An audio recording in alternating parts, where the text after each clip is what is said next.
Coming up on That Was a Show.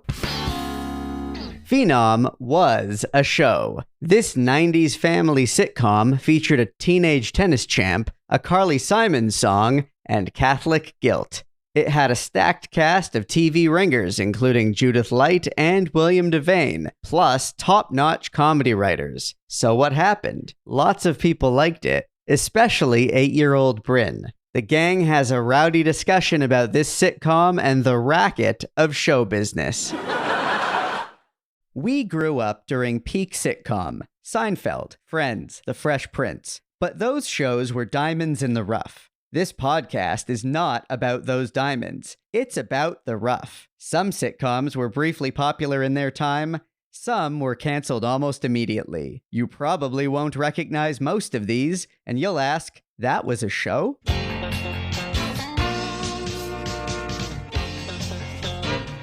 That was a show?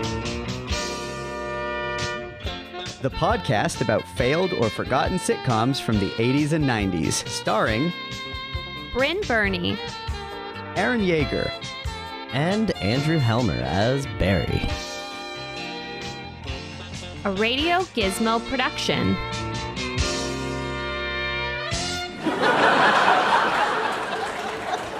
Happy Passover, Easter, and Ramadan. Yeah. Yeah. All the spring holidays are happening. All at That's- once. That's right. Yeah. Birds are singing, bees are trying to have sex with them, as is my Well- as is my understanding. Well, here in Ontario, the annoying thing that happens every year happened today where, you know, it's supposed to be like a spring holiday and you wake up and there's a dusting of snow on the ground. It's like, Yeah. it's just, it always happens and it's like super annoying. It's like when everyone thinks spring is here, it's like we get a little bit of extra snow. It has yet to sprung. Yeah, exactly. I mean, the sun is out, so that's nice, but One final kick in the junk of winter. yes, exactly. Good old. Oh my god, I don't know, guys. I don't know. Hi everyone. Hi. How's it? Welcome to That Was a Show, your favorite podcast called That Was a Show. Yeah. Maybe. Yeah. Maybe there's another one. I don't know. I don't think there is, but I like to think that we're, you know, in the hearts and minds of podcast listeners everywhere. Yeah, this is the show. That was a show. Okay. Show. Whoa. Whoa. But we dropped the because it was cleaner. Yeah. Ah. Oh boy. Okay. Just stellar banter, guys. Yeah. Just Yeah. A+. You're always judging our banter as it's happening. Well, because Stand if by you our banter, Barry. if you comment on it, then it becomes meta, and then the laziness of Yeah. it then becomes its own joke. Oh man, seeing your coffee makes me want to go get a coffee next door, but it's probably a See- bad decision. It's late in the day. Seeing your jug of water makes me want to get a giant jug of water, I Yeah. guess. Anyway. All right. Phenom. Okay. Phenom. Bryn, tell us Phenom. about Phenom. Okay, so Phenom was a short-lived sitcom. Fancy that, guys. We're covering a short-lived sitcom. It aired on ABC for one season from September 1993 to May 1994. It's a coming-of-age and family sitcom centered on teenage tennis prodigy Angela Doolin, her mother, Diane, her siblings, Brian and Mary Margaret, and her larger-than-life coach, Lou. Angela Goethals plays Angela, so not a stretch for her. Judith Light plays her mother. Ashley Johnson plays her little sister. And Todd Luiso plays her brother, Brian. Her intense and wacky coach, Lou De La Rosa, is played perfectly by William Devane. The show was created by Dick Blasucci, Mark Flanagan, and Sam Simon, who all worked together on The Tracy Ullman Show, and each previously worked on a variety of other popular comedies. The show was produced by James L. Brooks' Gracie Films. So what exactly happened here? Well, first of all, I have to say, it's weird hearing Judith Light call someone else Angela. Yeah, I know. What a mindfuck, eh? Yeah. Yeah. So, you know, everyone out there, unless you're a tiny child remembers that she was, of course, Angela from Who's the Boss. Some might argue the boss. Yeah, so basically... I would not. Mona was the boss. Okay, all right. I knew that was going to happen. Yeah. So this show is like right off the bat, like everybody can tell, it's kind of like full of sitcom A-listers. Like even Ashley Johnson, who was only like 8 or 9 in this show, had already come off of a stint playing the youngest Seaver on Growing Pains. So Oh, she is that was, where? Yeah. yeah, they were all kind of basically on ABC sitcoms before this. Right on. Yeah. So for this episode, we watched the pilot, and we also watched the final episode that aired of Phenom. So it was the season and ultimately the series finale of the show. I chose this show because I remember watching it and What? enjoying it as an 8-year-old, I guess. I guess I was like around Mary Margaret's age, Ashley Johnson's character's age, when it aired. So I remember watching this show and thinking it was like fantastic. And I don't remember what night of the week it aired, but I would look forward to a new episode, and then suddenly it was gone, and young Bryn was devastated. So It was phenomenal. yeah, I thought it was. I thought it was phenomenal. It's cute. It's Yeah. cute. I could see a young Bryn liking this, or even a young Barry. I mean, it's cute. There's certainly nothing offensive about it. Oh no, totally. Like it you know, it's funny because coming back to this show, like many years later, I really appreciate the specificity of this show. Like the fact that she is like a tennis pro at like age 15, the main character. Like I find that really interesting because I don't remember any other sitcoms at the time doing that or dealing with that. You know, usually it's just a run-of-the-mill family sitcom where like the situation that they're all in this situation comedy Yeah. is like very like not only low stakes but like low concept. Whereas this Yeah. is like slightly higher concept in that it's like an unusual circumstance that the family is in. And, you know, the fact that there's so much, you know, they're very into the Catholic Church. That's another random I'm thing. glad you said that You know? because I was going to ask about that. Yeah. Is that a Judith Light thing? I was very taken aback, especially since like Angela doesn't go to Catholic school. Well, I think Angela doesn't go because she's probably, oh no, she's like going to a public high school. Yeah, she goes to a public high school. Yeah. And none of her, yeah. But so Mary it's- Margaret is in a yeah. very stereotypical Catholic, like private school, which doesn't really exist here in Canada. Like our types of Catholic schools, Barry and I having attended Catholic But schools, my they're very different My here. understanding We didn't have Joe Flaherty. No, we That's didn't for have Joe sure. Yeah. Flaherty. My understanding is that the Ontario system of having Catholic public schools is relatively rare Yeah. in the world. Oh, Yeah. Interesting. So I think, yeah, in the United States and certainly how it's depicted in TV and movies, it's very much a private school. And it's like, you know, their school uniforms are very intense.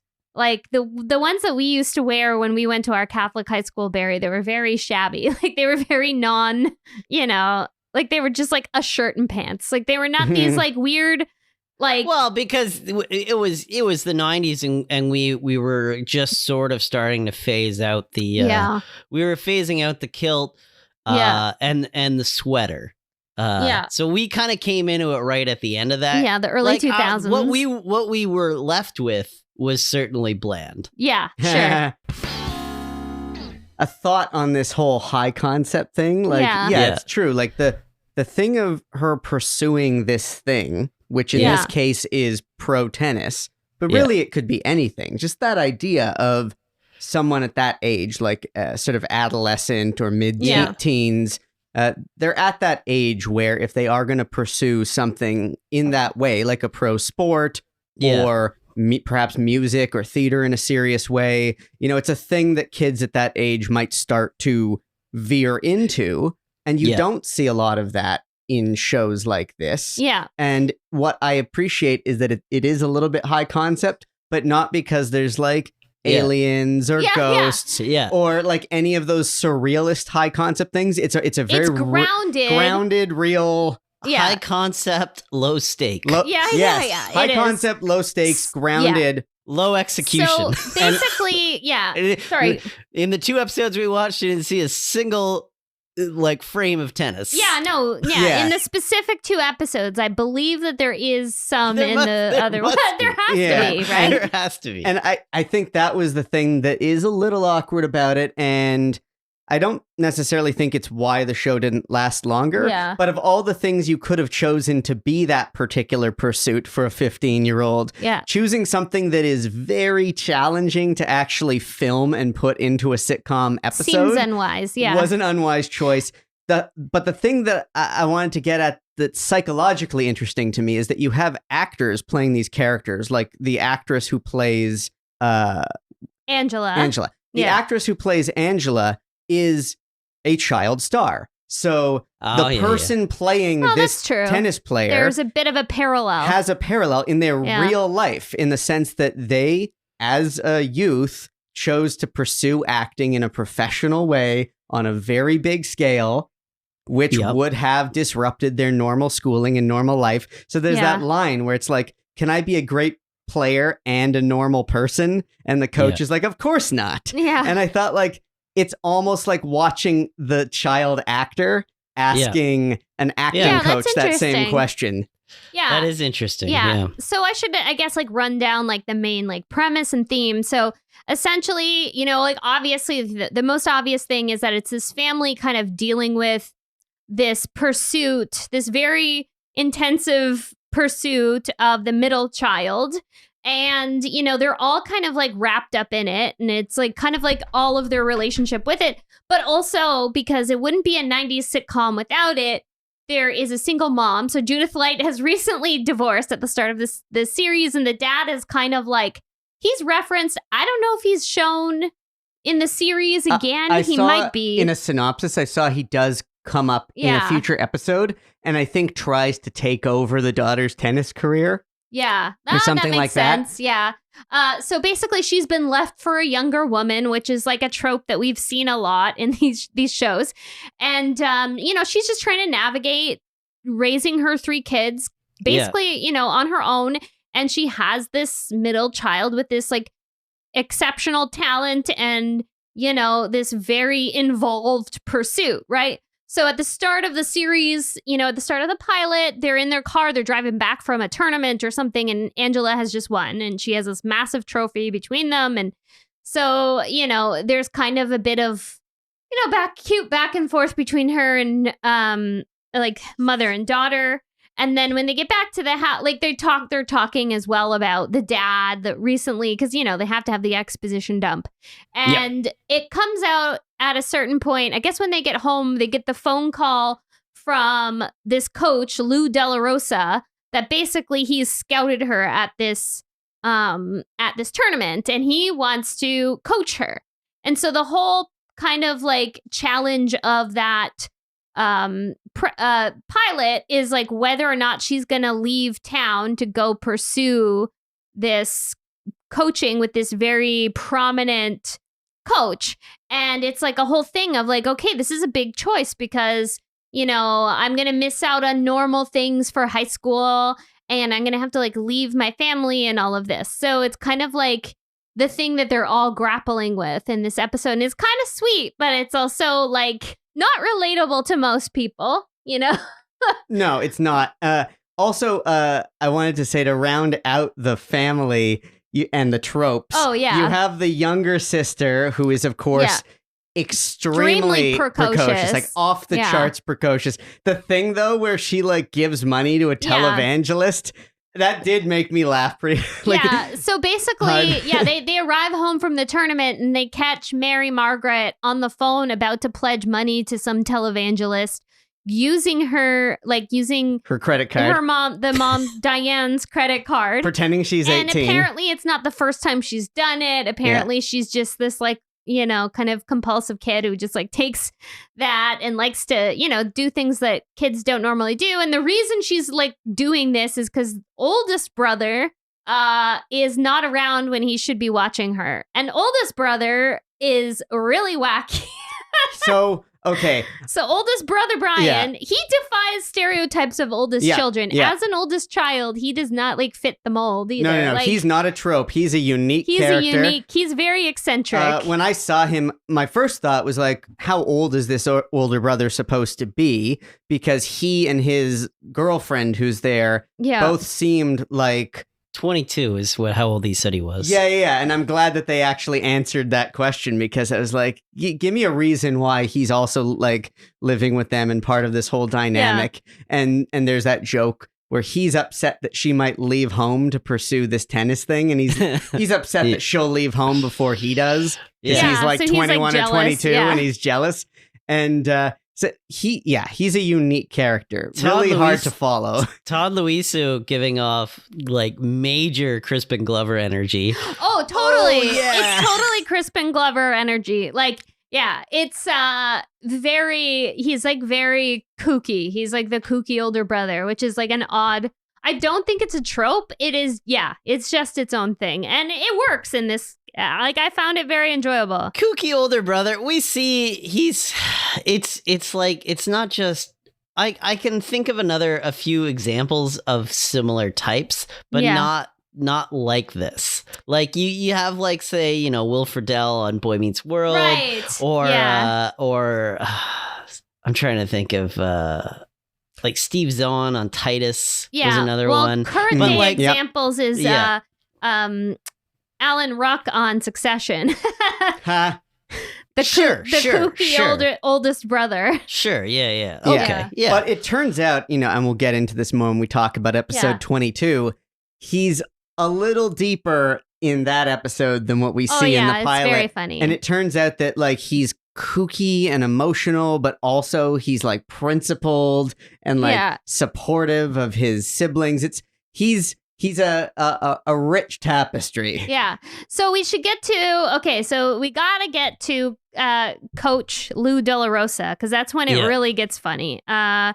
Basically, so they are kind of grappling with his decision as a family, and a very classic promotional video is played because it comes in the mail, basically that outlines Lou's coaching, like his like little academy and his like coaching services. And it's like, I don't know. Aaron, do you want to describe it? It's very funny. Yeah, the video. It's one of those videos, like I love how it opens on like the message that accompanies the video is to watch it and then be sure to rewind it after. Yeah, because clearly like he doesn't have that many of them, and he's gonna take he's clearly gonna take the tape with him when it's a VHS and he's only got one or two copies, so he has to take it back and send it to the next kid. And so that's funny. The theme of the video is that people don't like him much, but he's effective. Yeah, and like that's kind of repeated throughout the whole thing. And at one point near the beginning, he says, many people say I'm the greatest damn coach that ever lived. And then there's like a big text graphic that says, copyright, greatest damn coach that ever lived. It's like a registered trademark of the... I mean, the whole thing, it's one of those things that... It's very silly, but I found it very entertaining. It's like a Simpsons gag. It is. It's very much like a Simpsons gag, but... And great William Devane, he's just firing on all cylinders. He is. It's a great sitcom character. It's a great William Devane performance. Yeah. It is. It's like he's been playing similar types since this. Like it's like this is 30 years ago, and he still pops up and stuff. Totally, he's hilarious. Like he is. They couldn't have put anyone else in that role. Like it was perfect. Yeah, and the promo video has all of the moments that you would expect of like late 80s, early 90s VHS promo, where he walks out in front of the camera and smiles with a toothy grin, swings a tennis racket. There's a bunch of like kids who are in it posing. There's all these weird cuts to like how his tennis school has the best food, and there's a couple of kids who cheers with like glasses of presumably like not champagne but like Perrier while someone's like carving rack of lamb or something. Like it's all very like funny, cheesy, but like it's half earnest and half joke. It's Yeah. It's perfect for what it is. Yeah. So when he shows up like in person and tries to basically sell himself to the family, he gives this whole rousing speech about how he really wants to work with Angela to like make sure that she's, achieves all she can. And he's like really trying to like pump her up. And then Brian is watching all the while and he jumps in at the end. He's like, pick me. Oh, that was funny. Yeah. That's a good moment. Yeah. Yeah. So basically, so he's like trying to convince the family to be like, hey, like, no, she needs to come off and come to my academy. And they're just too, like, as a family, like you can tell like they had been through a lot and they're not ready to like basically let her leave the nest. And she's not really ready either because there's parts of her, as a typical teenager, she doesn't want to miss out on things like, average teen things like hanging out with friends and meeting boys and all this stuff. And it's ultimately, decided that they make a compromise because he sees such talent in Angela that he's like, okay, you know what? I'm going to coach her on the weekends only. She can go to school, be with her friends, but then she's mine all weekend. And so they kind of settle on that, and that kind of kicks off the rest of the which is actually series. A very reasonable compromise. It is a reasonable compromise, I think. Especially since he's going to like travel to do it. Yeah. Because she's going to have to move away to be to his academy, and then he's going to come down on his weekends like to coach her. I mean, she must be really freaking good if he is willing to do that. Yeah. And that's where the show doesn't satisfy what you would call the promise of the premise. Playing. Yeah, we never get to see that. We never get a glimpse of that. There's just all this talk about how talented she is. Yeah, which who knows though? There's 20 episodes we haven't seen. It could be all tennis all the time. But we see there are a couple moments where we see her just like taking a couple swings with a tennis racket. Like there are a couple of visuals, especially in the like opening credits sequence, where you can tell that this actor is not a skilled tennis player. Yeah. Like I don't know, man. I wasn't judging the child actor on her tennis skills. Yeah. I mean, I didn't go into it hoping to judge that. I'm just saying, like, there's nothing that they do to demonstrate that they can carry that through. Yeah. Well, they had a tennis champion. I can't remember her name, but I read that there was like a tennis champ that basically consulted her and probably trained her on like the basic things to like make it look like you're a tennis player. I find it funny is like, so I just came off of, I watched King Richard a couple weeks ago because I was making my way through all the Oscar noms. Sure. And like, I just did not know that this whole like tennis academy where people go and live is a real thing. Apparently it is. Didn't occur to me that this was a huge industry in the U.S. Of course, in the U.S. Yeah. And like, it just blows my mind that these people have found a way to be like, oh, I'm going to have my own little like retreat where people live. And there's like, because this guy is exactly like the guy who coached like Venus and Serena Williams. And it was just like, what the... This is real? It's kind of wild. It's like, it's kind of weird to think people sent their kids away to do these things. Like, sports is a big racket in the U.S., no pun intended. Or, you know what? Pun intended. Yeah. Pun intended. What am I saying?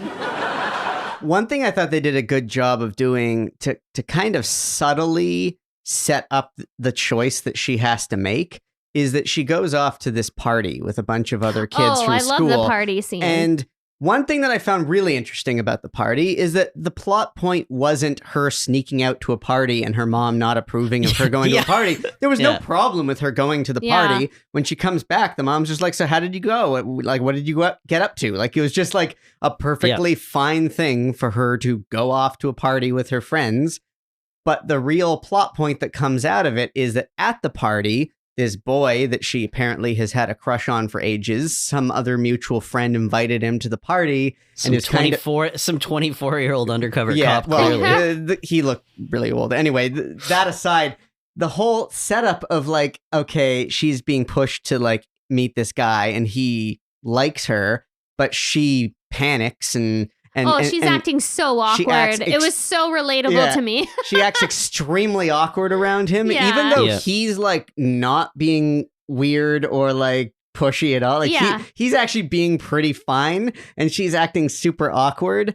And so it is like a funny, an interesting way to set up that she then later has to consider, like, am I going to mature like a normal person? Am I just going to be a weirdo if I go away? Like, if I miss out on these experiences? She's already realizes that she, like she said, like she is basically a child. And everybody around her has grown up because she's been doing this. So she's already stunted her own adolescence, and she knows that. And I did think that was interesting. And like Bryn said, relatable. Like I remember going to parties and feeling like a kid and not totally. And then you just sort of have to fake your way through it. Yeah. Yeah, that was interesting. The way it's like she doesn't go to a lot of parties because she's always practicing tennis. And then when she's at one, she's super awkward and uncomfortable. And then she's like, okay, do I want to live my life that way?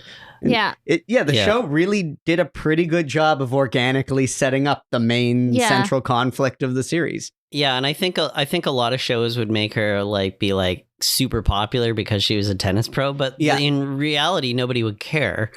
Because teenagers are self-absorbed, so they wouldn't care because they wouldn't really know her. You know, they would know she was good at it. She wasn't unpopular, but she wasn't, she's not like some star at her school or anything. Absolutely. Yeah, I mean, I've got a couple of friends who at that age were very competitive in a couple of different sports, and they were things that were also like not team sports, but solo kind of individual pursuit sports like this that take a lot of time and training and coaching and stuff like that. And it's kind of a thing where it's like other kids aren't just like, oh my God, this is like the most popular kid in school and let's all pay attention to them. Like, no. It's like their closest friends might be like, so how did that thing go on the weekend? All right, whatever. Do you want to play video games now? Yeah. Like, no one cares. It is very realistic. I thought all of it was like presented really well. Like I wanted to like now just to shift gears a little bit and talk about some of the side characters,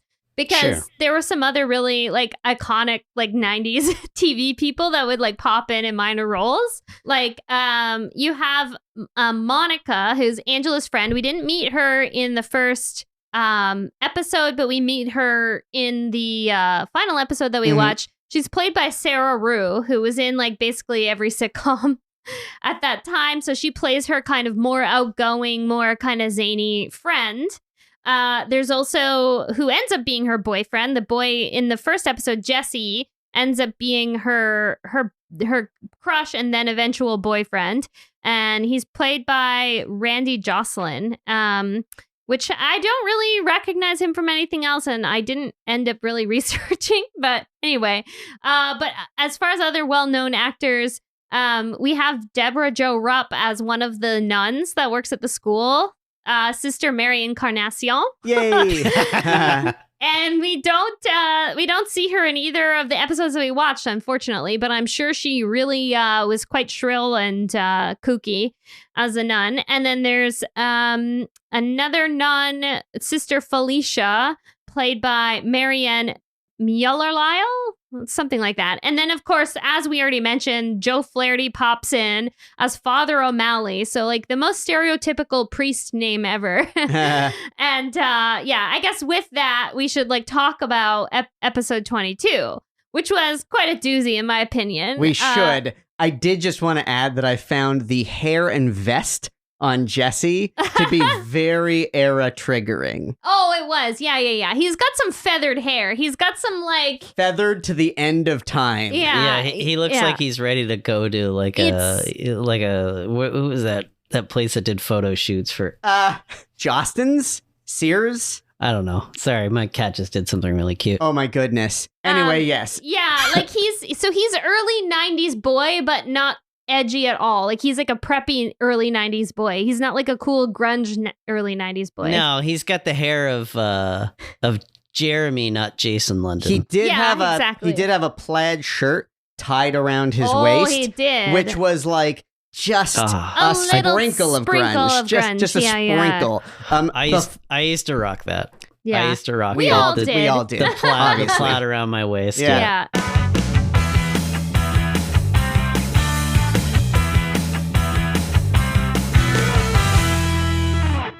So episode 22, we get to see what we now identify as a major trope in sitcoms, which is the dance competition. So this is like, in this episode, it's weird because it seems like Mary Margaret has shifted into the A plot and Angela's business is in the B plot. Yeah.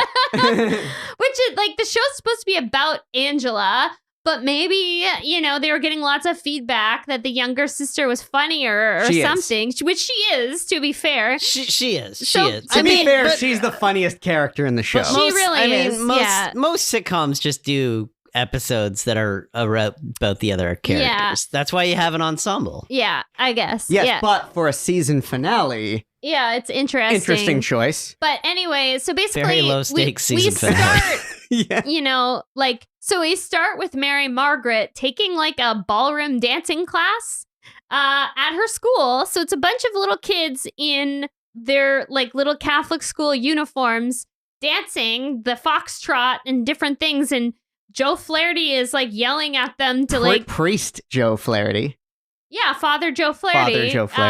As Father O'Malley is like basically being this like dictator, like shouting out like they're like, okay, 1, 2, 3, but he's very unhinged, like the way he's doing it. And like he's coming around throughout the time, like making sure that the little boys and girls aren't standing too close together. Because they gotta keep room for the Holy Spirit. You gotta leave room for the Holy Spirit, which I feel no, it's a real thing. Yeah, I thought that was just a line that was said a lot, but I guess it was probably said at a lot of Catholic schools. Like I don't remember it at ours because it was it was said at my Catholic grade school. Yeah. He's playing the PG version of an SCTV type of character. Yeah, he plays it. If you know who Joe Flaherty is out there, this character who is a priest who is yelling a lot plays it exactly the way you would assume Joe Flaherty would play this character. Yeah. It's funny. It's so basically they're in, I don't know if it's an after school program or if it's a class, but anyway, these kids are all learning how to do like very standard, like kind of ballroom dancing and partner dancing. And it's announced that, there's going to be this big recital and dance competition that they have to like show everybody what they've come up with. And there's also this plot where this little boy named Tony is desperately trying to get Mary Margaret's attention and trying to be her dance partner, and it's kind of gross. Like everyone thinks it's like hilarious, but it's also great little show kid. Yeah. He basically, and I don't know if you guys recognize him. I did, and I was going to bring this up. He's Barry. Did you recognize him? Was he? He was the kid. No, I don't think I did. He's from the Seinfeld episode with the non-fat yogurt. The one who learns to swear from Jerry. Do you remember that? Yeah. Yeah, I remember it. You ruined my father's business, you fat fuck. Yeah. That kid. It's that kid, yeah. And apparently he's like some little showbiz kid. And okay. You can tell he's a show, but you can tell he's a little show kid. He's like a ringer, too. He's like a dancer. He busts out some tap dance moves this and whatever. This is a triple threat kid. And you know what's wild, guys? I thought he was this. There was another little blonde boy. See, I thought he was that guy. Yes, I thought he was the guy. I'm talking about, right? Yeah, he was on Full House, and he was in the Little Rascals movie. The same kid. Yeah. Sorry, I'm getting really worked up because I didn't know anyone else. He had like a vague. It was the same kid. I thought it was the same kid, but it wasn't. Look. Yeah, so I looked it up in my research. It's two different guys. That other kid's name is Blake something or other. Yeah, if anyone remembers the old Full House episodes, this other little blonde boy who was also showbiz kid, some weird vaudeville throwback kid, both of them. Yeah. He shows up Stephanie Tanner in their little school, like weird Americana, like pageant where it's like the Yankee Doodle Dandy like musical. And so Stephanie feels this part is like her. She's meant to play this part because DJ played the part and other people played the part. And so she thought the part was hers. And then this kid swoops in and shows off and is like way better.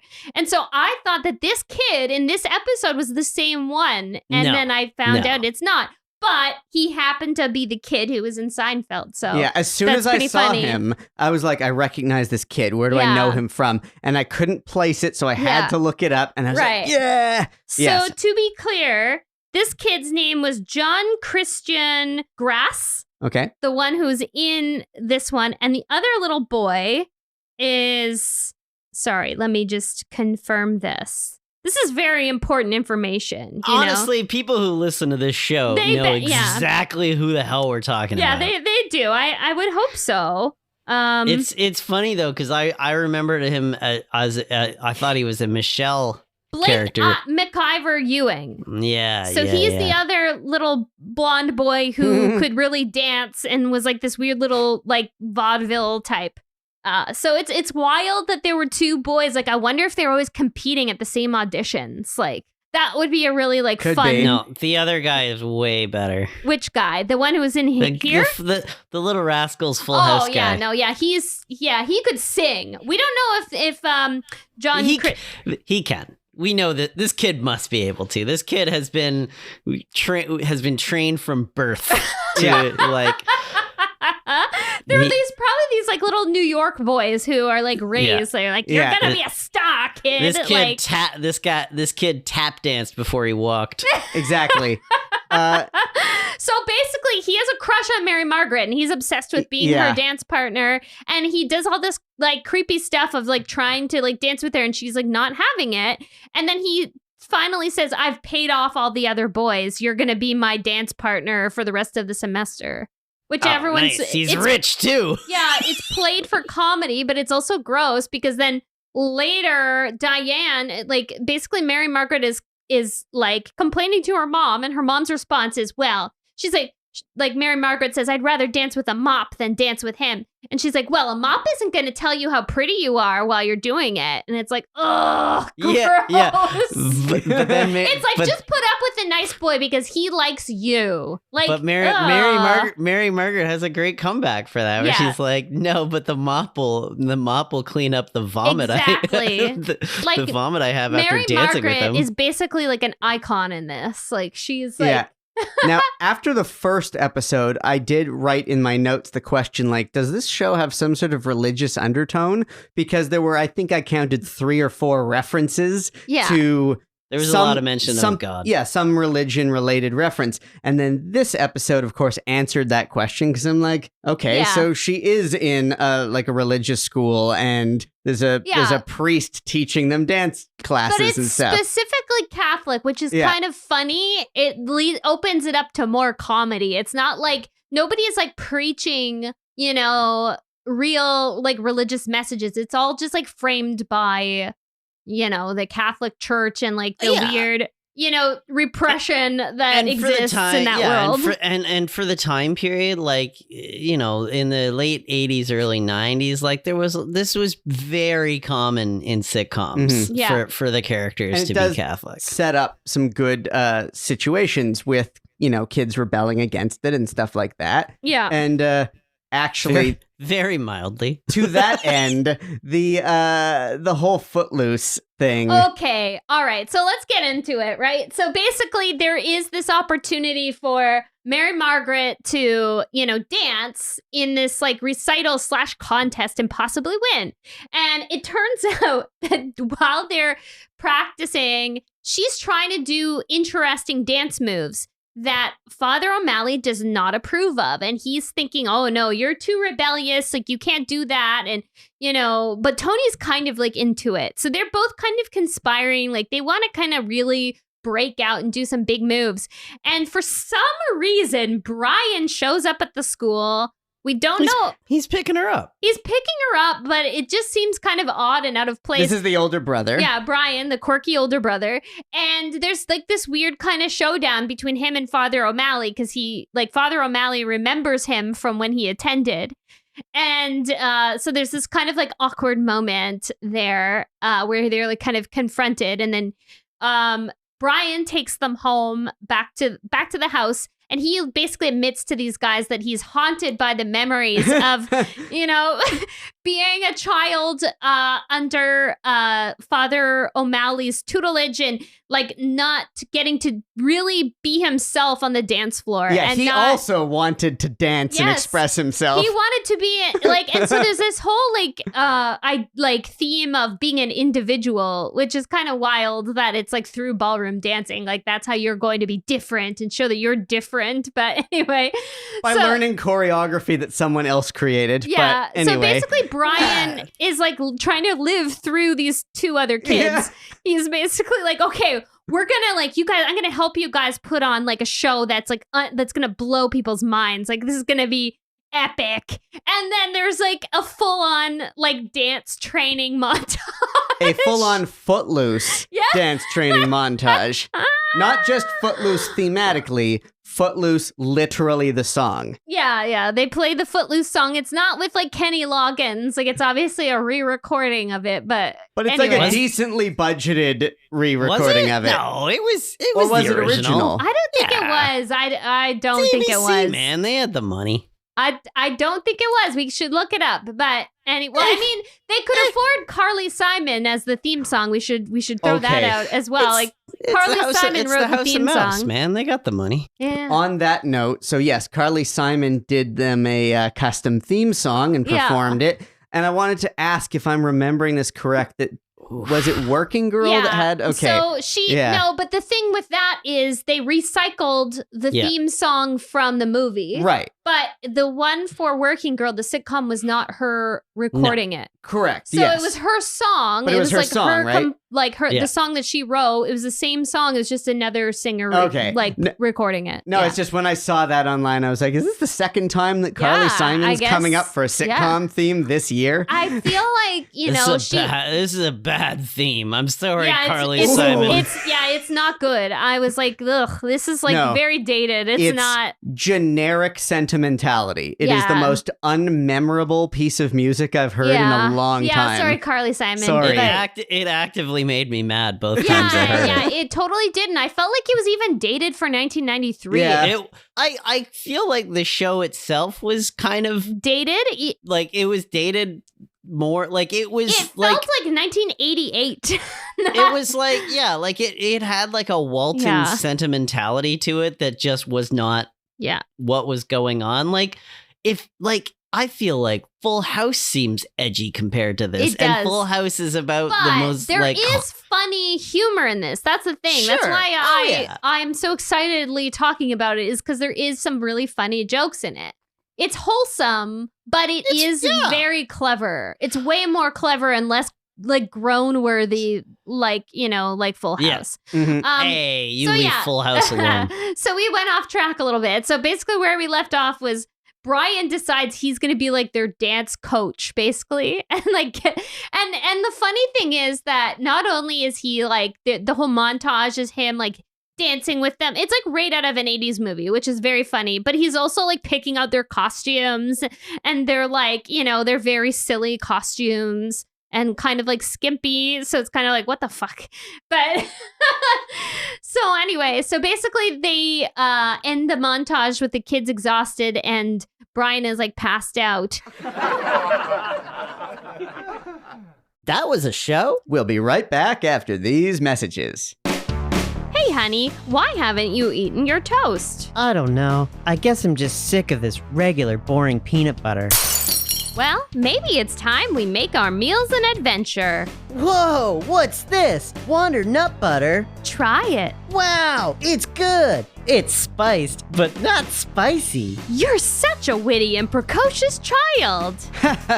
Spread the world with Wander Nut Butter's internationally inspired flavors. It's made with only peanuts, spices, and salt, and no added sugar. Try every flavor of Wander Nut Butters today. I don't know. That kid sounded a little old. Really? I thought it was pretty good casting. That commercial failed to mention that Wander is based right here in Toronto, Canada. Or that you can eat Wander Nut Butters as a healthy snack, like, adding it to a smoothie. Also, there are 3 flavors available, inspired by spices from India, Morocco, or Thailand. I really liked the Moroccan peanut butter on toast with apricot or peach jam. I've tried Wander. It's delicious. It looked so enticing. These ads really work. You can even cook with it, like if you're making a soup or a sauce. We've been talking a really long time about this commercial. Yeah, wait. Is this Meta? Are we part of a commercial? Is Wander a sponsor if that was a show? All I know is that our listeners can get a 15% discount when they order Wander Nut Butters online at tastewander.com/twas. That's taste, WANDER.com/TWAS, and use the coupon code TWAS15 at checkout. And you can follow them at taste.wander on Facebook, Instagram, and TikTok. What are you reading from? Where is that? You didn't answer any of my questions. We're not even talking about Angela's B plot because it's just so meh. It's a very meh B plot. Because basically... I'll do it in 2 sentences and then we can go back to the dancing. Go for it. Angela gets hurt. Angela hurts her leg, so she has to lay up for a few days. Yeah. So her coach gives her a couple days off to rest up, but she recovers quicker than she intended, and she starts hanging out with her friends because she remembers what it's like to have fun. Yeah. Meanwhile, her mom is like, well, you shouldn't do that. You're lying to the coach. And then the coach finds out, and he's like, hey, you don't do that. And then she's like, okay, I won't. And that's it. Yeah, that was it. It was very anticlimactic. And they wrap it up with dialogue that's like so on the nose. I did find it both funny, but also lazy when she has the line, she's confessing what she did to her mom. And she's just like, yeah, I milked my injury so I could get a few more days off to spend time with my friends because that was fun. Like, she explains her B-plot premise in a sentence, too. Yeah. I also didn't understand, like, what side I was supposed to take here, where I'm just like, I don't know. Shouldn't she be living her life? Isn't it better that she's happy for a few days? But they're like, no, you have a responsibility to this coach. Yeah. You have to do this. Giving her all this guilt for wanting to do stuff with her friends. Light, I think Judith Light even says, like, this is the gift that God gave you. And like, it's, I don't know. It's funny. It's like, back again, to dancing. Clear. Yeah. Let's get back to the dancing. But just first I'll say it's clearly still like, talking about that theme in circles. Like, it doesn't get resolved. Like, the whole thing of like, oh, the struggle between being a regular teen and being like a competitive athlete. So it's like, it's something that doesn't really seem to develop. It seems to be like this thing that just continues to plague her. And she's trying to like, have both worlds, like straddle both worlds. I thought like that it was leading to like a season ending thing where the coach drops her. Yeah. Because he's sort of like, he's like, call me when you're gonna get ready to get serious or something. And then in the next scene, like she's just talking to her friends. She's just like, yeah, I'm already back to doing it. And you're like, oh, so that wasn't like a cliffhanger? Like, no, it totally wasn't. Yeah. But did you see how he comes in? He's like, where's the phenom? Yeah, sure did. And he calls her Phenom. Yeah, throughout the series, I guess he calls her Phenom, and that's why it's called that. But I don't know. So back to dancing. So that's a way more fun plot. So basically, Father O'Malley kind of catches wise to what's going on, and he gets in Tony's head and is like, basically like, you can't mess up your life with this like wild, rebellious woman, basically. It's which like is so stupid. This 7 or 8 year old girl. Yeah, which is like so annoying and sexist because it's putting all the blame on her because, But it is funny dialogue. It is very funny. Yeah, it's very funny. It's coming from Joe Flaherty. Exactly. Stay away from her. And then so Tony like gives in and is like, at first he's like, Mary Margaret, I can't be your partner anymore. Like, I can't do it. I've got to, and they have a very mature conversation back and forth where he's like, I can't be your partner anymore unless you're willing to follow the rules. And she's just like, well, I'm not going to follow the rules. I need to express myself. He's like, then I guess we have to like move on to other partners or whatever. And it's like, you'd think they're 40 having this conversation, which if that was the intent of the joke, which I think it was, is funny. Yeah. Well, I do love is that like he storms off and then she shouts out after him, I was going to let you go to the movies with me in high school. And then the whole room gasps like, ooh. Yeah. And then she's like, as a friend. And then the whole room's like, oh. Yeah. And so, okay, so it finally, the day of the big recital / contest arrives, and they're both with different partners, and they're both in their little... Dwight DeGeek. Yeah, so she's dancing with Dwight or Dwayne or whoever he is, and he's just kind of a little square, and he's like not, it's just not exciting, and she can't really bust out her good moves, and same with Tony, like his like little partner is like very vanilla, and yeah, Brian shows up on the scene in the most insane looking like velvet blazer with like what is it, like an argyle? No, it's not argyle. It's almost Ascot? like a... You thinking of the word ascot? No, there's like a pattern on the blazer, and it's like this weird like paisley type thing. So he's like ready to like, he's like there in this pretense of being like, oh, I'm the coach, and I'm like finally living my dream through these like much younger children. And like, at what point, where is the spark, guys? Like, what is it that like finally gets Tony and Mary Margaret back together? I'm blanking on that. So, okay, first of all, I have to do a quick sidebar because you said this in passing, but I don't think our listeners, unless they watch this, will know. When you called that kid DeGeek, there's a joke. That was such a great his last name is literally DeGeek, and the little girl does a perfect delivery on saying like maybe it's Dutch. Yeah. And explaining that is literally his name is DeGeek. Because their mom is like, don't make fun of him. Don't make fun of him. Yeah. She's like, no, that's his name. And then there's a follow-up joke about like getting driven to school in his dad's like Wienermobile. And the mom again is like, come on, I'm sure their car is perfectly nice. And she's like, no, like his dad works for a hot dog company and drives around in a giant hot dog car. Like those were such, again, Simpsons jokes, but like well executed. It's so weird because it's a family sitcom, but there's these really funny, kooky bits that are ripped straight from like The Simpsons. Yeah, these really hard turn jokes that are actually pretty funny.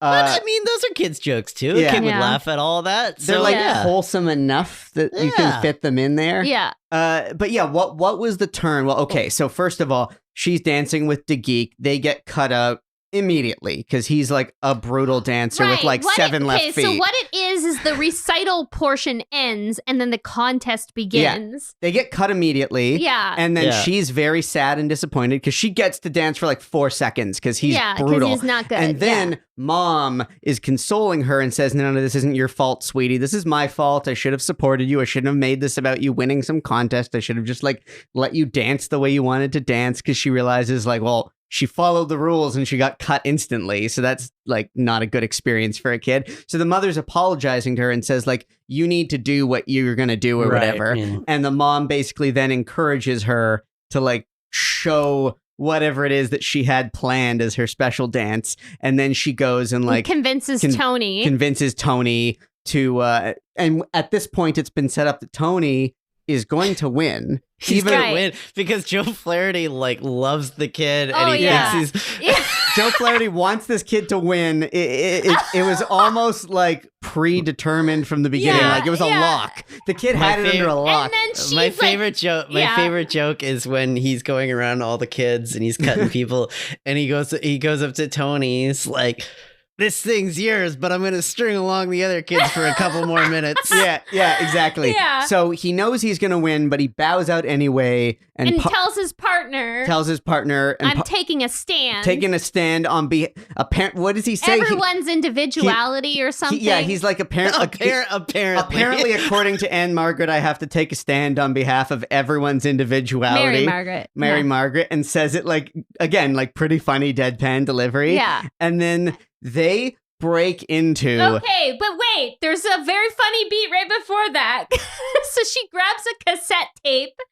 Like, they rip off their clothes. I was going to say, they rip off these clothes where they have... It's like tearaway clothes. They have tearaway clothes. Tearaway clothes, and they have other alternate costumes already on underneath the ones they were wearing. Yeah, so these like fluorescent, like these black outfits with like fluorescent accents. And it's like, wait, why did Tony have it underneath if he planned to follow the rules? Exactly. It doesn't make any sense, and then but it's hilarious. Mary Margaret tosses a cassette tape at Brian who is now like in charge of the music. Yeah. So she's like, give my regards to Broadway, Padre. Like, oh my God, yeah. And then Father O'Malley is like, Tony! Yeah, literally like that. Actually, all of this sort of kind of plays like a live action Simpsons bit. It is. It totally is. And then so they break into this dance, and it is, and it's like, a very. I wish I remember the name of the tune, but the tune is "Sing Sing Sing" by Benny Goodman, and they break into full-blown swing dancing. Yeah, like full on. So it's not necessarily Gap khakis add swing dancing. Yeah, exactly. That's clearly what it is. It's not really that like innovative, but they do cartwheels at one point, so it's like very like, impressive. For their age, it's very impressive. It's very good. It's great. And so like I guess the moral is no, just be yourself, just dance like, you want to dance. And like Angela is like watching her with Jesse, and they're just like, go marry Margaret, and like, and it brings everyone's delighted. It brings everyone together. It brings the house down, and in the end, we see that Priest Joe Flaherty. I'm not going to say the character's name. Priest Joe Flaherty. Father O'Malley. Joe Flaherty. He comes to appreciate the dance at the end when he sees that everyone else in the room is applauding. And he takes credit for because it, it's not that. It's that everybody loves it, so he starts taking credit for it. Yeah, he acts like he was somehow endorsing this. Yeah, exactly. Yeah. So that's basically it.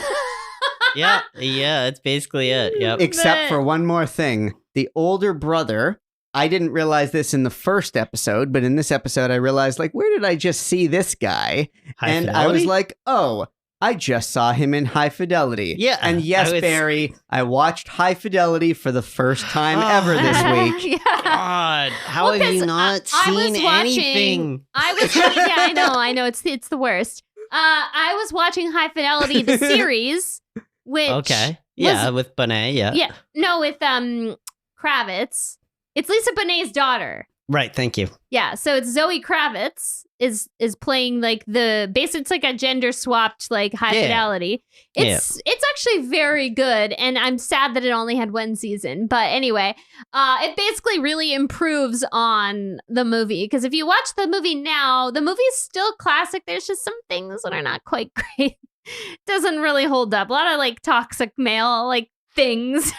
But Aaron hadn't seen it until like this weekend. So, and he's like, Todd Luiso is hilarious in that as Dick. He's great. Yeah, anyway. I just thought you would appreciate another example of me having not seen a classic movie. Yeah, I love that movie. Yeah, love that movie. And I guess we learn also that Jesse is now her boyfriend. Yeah. By the end of the season. Yeah. There is because they kiss. So the reaction that the audience has to them kissing is that it's their first kiss. So yeah, but there is a reference in the dialogue earlier to like they seem to be together as like they're dating or some sort of couple. That other girl, the friend that you mentioned, like obviously Monica. Sarah Rue. Yeah. I guess we don't know how she entered into the picture. Like in what episode? He doesn't know who Sarah Rue is. I'm calling it right now. I don't. Yeah. I knew it. Yeah. Yeah. Well, she was in Pearl. Yes, she was one of the kids in Pearl. She was, there's a lot of overlap. Popular. We just think about her because she was on Popular. She was in the show Popular, yeah. In everything. She was basically in everything in the late, like early to like late 90s and early 2000s. But I would say Popular was her biggest role. Yeah. Anyway, I'm actually kind of surprised this show was canceled after one season because it's pretty good. It's not amazing, but when you compare it to other shows from the time, like it's fine. It's good. It's fine. It came on after Full House, and I'm like, I would have rather watched this. It's definitely more original than a lot of the other family sitcoms at the time. Like I thought it definitely was like a fresh. It felt pretty fresh, you know? Yeah. But yeah, I did some reading on this because I'm like, well, why was this canceled? Well, apparently, so I found this article. It's like a brief article from the LA Times of like in 1994. It's called "Why ABC Decided to Cancel Phenom." Television ranking 28th among network series and holding 95% of the lead-in audience aren't enough to earn a second season. Creative differences may be why. So basically, that headline says it all. And that's an article you can find. It's by Michelle Willens. And yeah, it just kind of talks about how there was like all this like shit behind the scenes between the main, like the showrunners and the network. Like the network didn't like the direction they were going in. And so it was creative differences, which is like annoying. It was probably these like, you know, like as we can see and as we can see from their previous and work that followed, they're really talented comedy writers. So they wanted to like push the show and make it be like really good. And the network was like, no, it's not enough of a formulaic family sitcom. And, you know, so there was like a lot of drama behind the scenes, it seems. And that's why, like, you know, it didn't really take off. Like, but apparently I don't really understand these rankings, but I guess it wasn't bad ratings. Like people were watching it. No, it was good ratings. 28th with a 95% retention rate would be considered like a hit. Yeah, it was a hit. Yeah, for its first season. Yeah, for its first season, it was doing well. I also read that article, and there was a reference to James L. Brooks' reaction when it was canceled, that he was shocked and baffled by it being canceled because, it was kind of performing very well for the first season of a show, well enough that the precedent would be that you would expect a show to be given at least one more season at that level. At that level, and they basically killed it. Like ABC killed it. Let's put it this way: Seinfeld wasn't doing numbers like that until like 2 or 3 seasons in. Exactly. So there's suspicion in the article that there was just, you know, like the network had it out for this show from the beginning. Like they just never quite understood it and didn't really want to keep it going. These guys probably wouldn't take their notes. Perhaps. That's probably what it was. Like they were strong, you know, and like there was like a quote in the article about, ABC is just power hungry or something. It's like, you know. I will admit, like the show does feel a bit all over the place.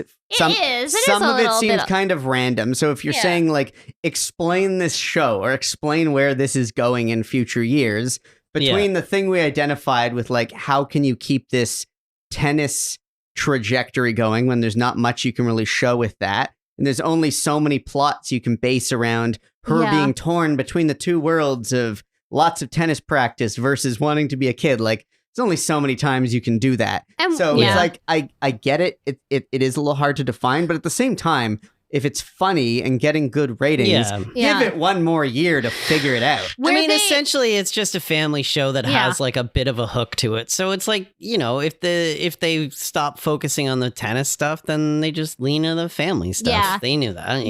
Were they also setting up a will they or won't they between Lou and Diane? I think they were.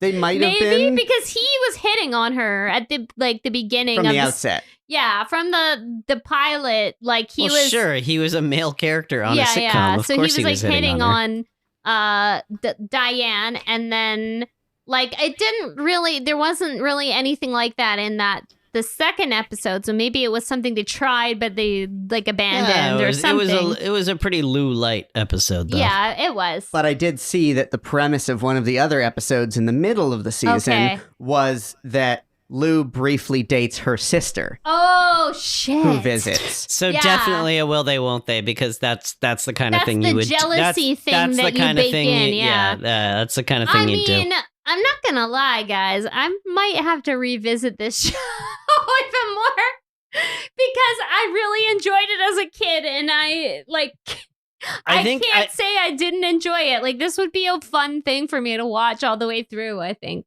I think this is a weird week where I think I'm more tepid on it than you guys are. Like, yeah. Well, I mean, I think I'm the one with the most enthusiasm. I will forget everything about this show within days. I don't know. I think part of it is just having some nostalgia as well. Like, cause like it's again, it's like one of those shows I remember looking forward to. And I don't know. It's funny. I think we got into this podcast assuming there would be more shows like that. Yeah. But there really weren't. I mean, there's definitely more shows that we have planned for the future that I remember sitting down and watching. So it'll be like a thing that'll come up again, but yeah. As of right now, it's mainly Phenom. Bryn, why don't you connect Phenom with Friends? Right. So this one was very straightforward. It's 1 Degree, basically through Deborah Jo Rupp, who unfortunately we didn't see in either episode that we watched. So again, she plays one of the nuns at Mary Margaret's school, and she also plays Alice on Friends. She's a recurring role on Friends. There might have been more connections, but I just mainly focused on the main cast of Phenom, and I really couldn't find any. There was no there could have been more than 2 or 3 connections, but I was just being lazy. and my first pass was like, well, none of them guest starred on Friends, so no. But I knew Deborah Jo Rupp was Alice Knight. So Alice Knight Buffet. I was going to say, whose sister-in-law was she? Well, that's great. Yeah, all right. Good to go. How about the spinoff? Yeah, I mean, the spinoff is a little more involved. Like the first thing to say right off the bat is everybody who's in this is basically already established. Like they really, whoever like cast this thing did a really great job because literally everyone was already kind of a known entity. I guess we'll start with Todd Luiso. I guess it's safe to say we're all fans of his. Like he's very enjoyable. He's definitely one of these like character actors that pops up in so many things. This was only the beginning for him, basically. He followed up his stint on Phenom in roles in many films. Some popular ones include Jerry Maguire, High Fidelity, which we already mentioned, Thank You for Smoking. And recently he's popped up in other TV series as a guest star. Recent roles include Suburgatory, NCIS, and Silicon Valley. I love him in Jerry Maguire. Yeah, he's so good. Ashley Johnson, who, as I referenced earlier, she was the littlest Seaver on Growing Pains. So she had just gotten off of that like long running series. She was like a late addition, I guess, because she was like their oops baby on on Growing Pains. She continued to be a successful performer. She kind of appeared in a lot of other ABC sitcoms that didn't really go anywhere. There was another one where she plays Maria Osmond's daughter and Betty White's granddaughter on Maybe This Time, it's called Maybe This Time, and I think that's on our list of shows to cover in the future. And there's like a few others where it was just she was like one of the kids in like the family of a short-lived sitcom. And then, later on she did some movies. She played Mel Gibson's teen daughter on What Woman What. But she really took off as a voice actor and has like tons and tons of credits in cartoons and video games. Fun fact, she was the voice of Gretchen Grundler on Recess. I did know that. So there's lots of Recess connections, Aaron. You need to get on watching Recess. Won't get any of them. Me neither. Me neither. Oh, remember? Right. Neither of you. This is I've bullshit. had several people who listen to this podcast yell at me for this. Yeah, totally. Yeah, I had someone, an avid listener, text me to be like, "You don't know Recess?" The nerd in me wants to throw a special shout out to Ashley Johnson for her. She is very known to the nerd community for her performance in the Last of Us games. She's she's an absolutely phenomenal actress in all the Last of Us games, and it goes way beyond voice acting in those because she does full motion performance in those, and she is absolutely heartbreaking, and she's also a lovely singer. Barry, you're right. I didn't go deep enough with this part of her career. No. I'm always going to throw the geek stuff in. Yeah. But I mean, she does seem to be like really big in the world of like gaming, and not only video games, but also like RPG gaming, because there's like a series, I think it's a web series that's like listed as her most recent credit, where it's basically people playing RPG games, and she's like one of the ongoing characters. And I don't know if they're just like filming. She has a regular show right now. She's on she's on a cop show right now. She's a regular on a cop show right now. I'm a big fan of Ashley Johnson. Basically, she's just been working. She randomly shows up in the Avengers as well. So yeah, she's like out there. She's like a very accomplished, and she's definitely found her niche. Like she went from like precocious sitcom kid to like a very successful turn as like a performer in the world of like gaming and different things like that. Okay, so then we also have Angela Goethals, who played Angela Doolin. So before Phenom, she was one of Macaulay Culkin's sisters in Home Alone, in the Home Alone movies. She was Linny. Oh, yeah, there it is. I think she's the girl who says les incompetents. She is les incompetents. Yeah, so she already, had experience being kind of a precocious tween in in the 90s. So she continued to act throughout the 90s and early 2000s. She was in the main cast of the short-lived show Do-Over. She was also a recurring character in 24. She played Maya Driscoll. I haven't seen any 24, I have to admit, so I don't really know if that's like a big role. But anyway, not as big as William Devane. So. Okay, yeah. So she spent like most of the 2000s to today doing guest star roles. So she'd pop up in random things as a guest star. But also, this is fun. So she's done a lot of theater as well. But also, she has tons of credits as a narrator on Audible. So any of you audiobook heads, I include myself in that, you could have very well been read a recent book by Angela Goethals. So I think it's such a cool career that she managed to carve out, where it's like she's a working actor, working performer, but she's kind of like anonymous as well. Like that seems like the dream. Like just someone who's doing it for the sake of doing it and is like, out there, but like is not like Brad Pitt or Angela Jolie, and they don't have a normal life. Like she very much, but that's just me assuming. I don't really know anything about her in her life, but based on my very superficial research about her, I'm like, oh, that sounds really awesome. Honestly, there probably is a community out there who is very into Audible narrators. And she's like a star. So it's funny because I saw just like a little blurb about her on a random website that didn't seem that credible, where it mentions this, and then I like looked her up further, and then it was like Angela Goethals credits on Audible, and I pull it up and there's like tons. So it was kind of cool. It'd be a good game. Yeah, it's neat. And then obviously then we have Judith Light, who again was already an icon. Phenom was just one little blip in her very long career.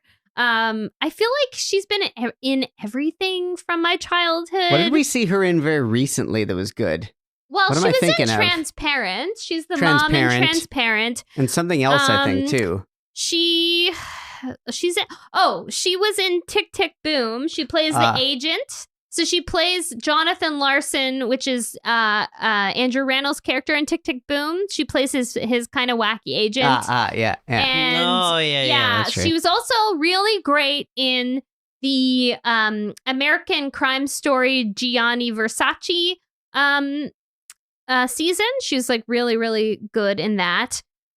She was also in the Dallas reboot. She was in Ugly Betty, Law and Order Special Victims Unit for years. She played a judge. Very versatile. So she is she's extremely versatile. She's like one of the most versatile actors. And I'm just always happy when I see her in things. I even enjoyed all of her Proactive Solution infomercials. Do you guys remember those? I don't remember her being in those. For a long time, she was the main spokesperson for Proactive Solution, and she was They had a lot of big people. They did, but she was like their first person. She's like what brought it to the world, basically. So that was kind of funny. I wanted to mention that because that was a random thing. And then we have William Devane, who was already a huge TV star. He's a phenom. He is a phenom in his own right, yeah. But after Phenom, he didn't slow down at all. He co-starred on Early Edition, The Michael Richards Show, which was short-lived, but still pretty, has a lot of fame in certain circles. He was in The West Wing, 24, like Barry already mentioned. He was also somewhat recently in the film Interstellar, and he was in The Grinder, which Aaron and I really enjoyed. That kind of short-lived. It was Rob Lowe. Yeah, Rob Lowe and what's his name? Ben Savage or Fred Savage. And they're the lawyer family, and he is the patriarch of the family. By the way, if we ever do your idea of a spin-off podcast about short-lived, really good shows, that's got to be on the list. Yeah, because The Grinder was very entertaining. Yeah, I guess that's all I got. Yeah, that's all I got. I didn't really get into it with a lot of the other side characters because we know. No, that's fine. Yeah, I know. I feel like that was already an hour on its own. That's great. Yeah. So I think we should probably give Mr. Producer a call. And why not? I feel like this show is really his era, his sweet spot. So let's see what he has to say about this.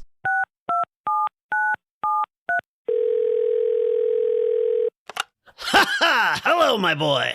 Hey, Mr. Producer. What are we chatting about today? Phenom. Ah, sure, Phenom. I remember this one. Judith Light Project. Willie Devane was a blast of energy, and if we're being honest, it was often whispered about around town that his character was partially based on yours truly. But I never really saw the similarities. Well, he was a brash, offensive, nonsense-talking loudmouth who, yeah, you're right, no similarities. That's what I'm saying. So besides possibly inspiring the character, did you have any connection with the production? Well, 93 was kind of a tight year for me, so nothing official. But I did give them some nap notes.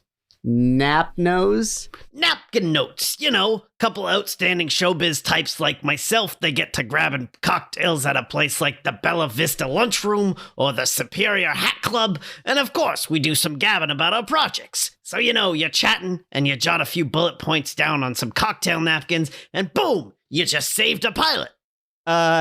Do the writers like that? Some time-tested advice from some old white men hazily scrolled on bourbon-soaked pieces of paper and treated like gospel? What's not to love? Hell, some shows barely have more than a collection of napnos when they go to shoot a retooled pilot. So, for this one... I think I remember giving them some stuff like, weird little girl says precocious things. Dance contest. Rich guy says offensive things to big laughs. Teenage girl good at thing. I mean, are those really original ideas? I mean, dance contests alone seems to pop up in a lot of shows we've covered. Well, sure. I mean, I must have written it down on dozens of napkins over the years. They're not all going to be winners. No, I guess not. Well, all right, kid. I gotta run. I got some gumbo ready to come off the stove. I've got a few small leftovers. Go for it. That I'll run through. So, first of all, I love this little throwaway line at the very first scene of the very first episode where they're doing the exposition about how the dad ran off to explain why this is a classic single mom show scenario. And I love the little throwaway line of how, they should have never watched the movie City Slickers, which apparently inspired him to go find himself. Find his smile. Oh, that was very funny. Yeah. To go find his smile. His smile. Yeah. Yeah. So I did think that was pretty funny. Here's a weird thing. Why is it in sitcoms? Why early 90s sitcoms you got the single parent thing? Why is it always dead moms or deadbeat dads? Yeah. it's never dead dad. And, it wasn't it wasn't until like I recently started watching The Great North, where basically the mom's gone because she's a deadbeat. It's the first time I've ever seen it. Interesting. Yeah. So I guess officially we should say the trope is not just single parent. It is the mom is gone because she died and it's tragic that she's gone. She died. Yeah. Or the dad is gone because he's a piece of shit. Those are the two options. Yeah. That's it. And of course, this show being programmed on TV right after Full House is, of course, playing off the precise other scenario. So there's that. Yeah. Yeah, my other leftovers real quick are the line early on in the pilot where she's trying to convince her mom to let her go to this. This is when we think that the tennis academy is going to be full-time 7 days a week, so it'll mean leaving home. And she says, "Mom, I know this isn't easy for you, but so what?" Yeah, that is a good line. And I did like that. I liked that. Yeah. And then, I just wanted to like rehash the fact that the older brother is such a wild card. And I feel I wanted more of him. Yeah. Well, it's hard to see how they could get years of mileage out of the tennis premise. I could have gone in for a lot more of the older brother and the younger sister. Yeah. There's like rich depth to those characters. I think they had something there where in a lot of these shows, those two characters might be throwaways, and both of them are pretty enjoyable. Yeah. The mom doesn't really add much to the proceedings. But I feel like they do. It's a bit of a waste of Judith Light, in my opinion. She's never really funny. Yeah. She's never used for humor. She's very much the straight man, and it's very like... And Angela sort of is kind of the straight man, too. So it's like... And that part of it, I think, could work. Like, I think the idea of the middle child being the straight man character, and perhaps they start over time to veer away from focusing on the tennis. Maybe she's still playing tennis, but that doesn't have to be, like, the main point of every episode. And if she's more the, like, straight man character, and the siblings and the boyfriends and girlfriends and all these other characters and the coach can all be like super silly, you got something to that. But I agree, they should have done more with Judith Light. That was like wasted. That's an interesting thing, because you could take it in like she could get more and more successful, so the family then starts to depend on her for their living. Ooh, but that would get dark because she's making money and all that. So then she does become the straight person, and they're all the wacky entourage basically. Yeah. I got nothing to add. I said all I did, and now I'm losing my voice. So I got nothing else too. I'll just say that thanks for joining us again. R.A.P. Gilbert Gottfried. Yes. And welcome back to the show, Barry. You were missed in our special bonus episode last time around. It's always more fun to have all of us together. Yes. But that was also kind of a fun format that we will probably revisit experiment with again in various combinations of us whenever someone needs a week off. Yeah. All right, folks. I'm looking forward to hosting it with my cat. That would be incredible. Yeah. Nice. Okay. All right. And cut to credits. Bye-bye.